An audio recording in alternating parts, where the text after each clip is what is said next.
ایک سرزمین پر رہنا، اور دوسرا نظریہ، تیسرا اپنی عزت و عظمت اور مال و جان کی حفاظت۔ ان تمام کا تعلق ملک کے ساتھ ہے۔ اگر ملک ہے اس کا اپنا تو اس کی مال بھی محفوظ ہے، اس کی جان بھی محفوظ ہے، اس کی عزت بھی محفوظ ہے، اس کا نظریت بھی محفوظ ہے۔ یاد رکھیں، میرے تمام احباب مقررین حضرات نے جو تقریریں کی ہیں، بڑی مغز کی تقریریں، بڑی پرمغز تقریریں تھی، بڑی بنیادی طور پر بڑی تعمیری تقریر تھی، لیکن وہ چاہے جان کا تعلق ہو، مال کا تعلق ہو، بلڈنگ کا تعلق ہو، ترقیوں کا تعلق ہو، بچوں کا تحفظ کا تعلق ہے، ان تمام کا تعلق جو ہے یہ ملک کے ساتھ ہے، اور ملک کو یہ سب چیزیں اس وقت محفوظ ہوتی ہیں جب ملک کا دفاع مضبوط ہو۔ ساری صلاحیت رکھتی ہے، یہ لیڈ کر سکتی ہے، یہ پرامن لوگ ہیں، اور ہمیں مل کے رہنا ہے، ہمیں ترقی کرنی ہے، بھائی چارگی پیدا کرنی ہے۔ ہمارے قائد اعظم نے بھی یونٹی پہ زور دیا، لیکن سب سے پہلے ہمیں قبول کرنا ہے کہ ہم ڈائیورس ہیں، ہم مختلف ہیں، لیکن اسی ڈائیورسٹی میں بھی یونٹی ہمیں لانی ہے۔ بہت سے ہمارے حکمران ہیں جن کا صرف وہ اپنا انٹرسٹ دیکھتے ہیں، لیکن اگر سب نے ہی اپنا انٹرسٹ دیکھنا ہے تو پھر اس ملک کو کون چلائے گا؟ ہم حکمرانوں پہ نہ دیکھیں کہ انہوں نے ہی سب کچھ کر کے دینا ہے، ہم اپنے آپ سے سوال کیے ہم نے آج کیا اچھا کام کیا؟ ہم نے کوئی دو لوگوں میں صلاح کرائی؟ ہم نے کسی آدمی کو صحیح ایڈوائس کی؟ ہم نے کوئی صحیح گائیڈ کیا؟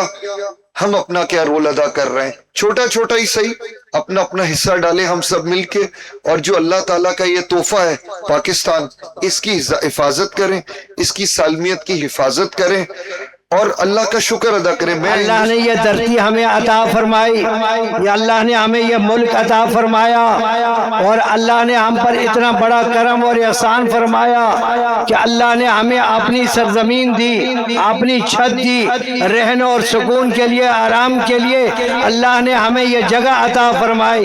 اگر ہم اس کا احسان جتنا بھی اس کا شکر ادا کرنا چاہیں، وہ شکر بجا نہیں لا سکتے، اس کے احسان کو کبھی ہم فراموش نہیں کر سکتے۔ کچھ امن پر بات کریں کہ امن ہم اپنی زندگیوں میں اور اپنی کمیونٹی میں کیسے قائم کر سکتے ہیں، اور اگر ہم امن قائم کرنے میں کامیاب ہو جاتے ہیں تو اس کو استحکام کیسے دے سکتے ہیں، جس کے لیے بلا شبہ ہماری سوچ، ہمارا کردار، ہمارا رہن سہن، ایک دوسرے کا احترام، یہ سب اس میں شامل ہے کہ اس کو استحکام ملا رہے۔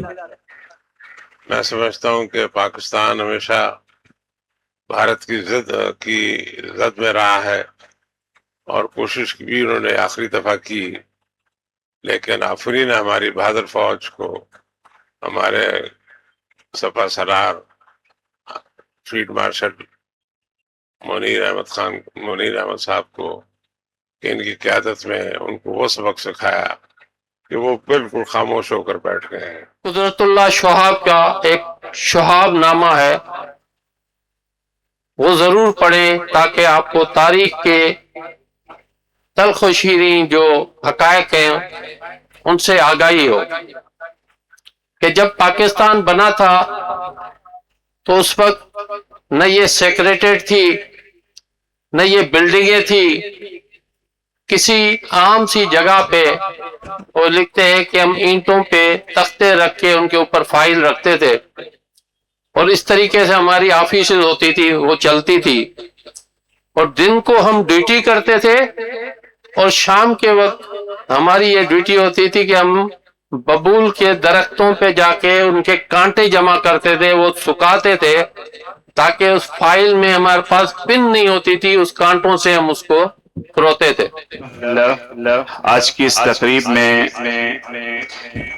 پاکستان کی وہ تمام طبقات، شخصیات اپنے اپنے طبقہ فکر کی نمائندگی کرتے ہوئے ہمارے درمیان موجود ہیں، جو اس وطن عزیز کے باسی ہیں، وطن عزیز میں بسنے والے ہمارے ہم وطن ہیں، اور ہماری 78 سالہ تاریخ میں اس ملک نے جو بھی پایا ہے وہ ہم سب نے مل کر کے، محنت کر کے، اکٹھے تعمیر و ترقی میں اپنا کردار ادا کیا ہے۔ پاکستان بنانے والے قائد اعظم محمد علی جناح صاحب کے ویژن کو اپنائیں، جو انہوں نے کہا تھا، یونٹی کا ایک درس دیا تھا۔ جب ہم پاکستان کی بات کرتے ہیں تو ہم سب کو یونٹی کی ضرورت ہے۔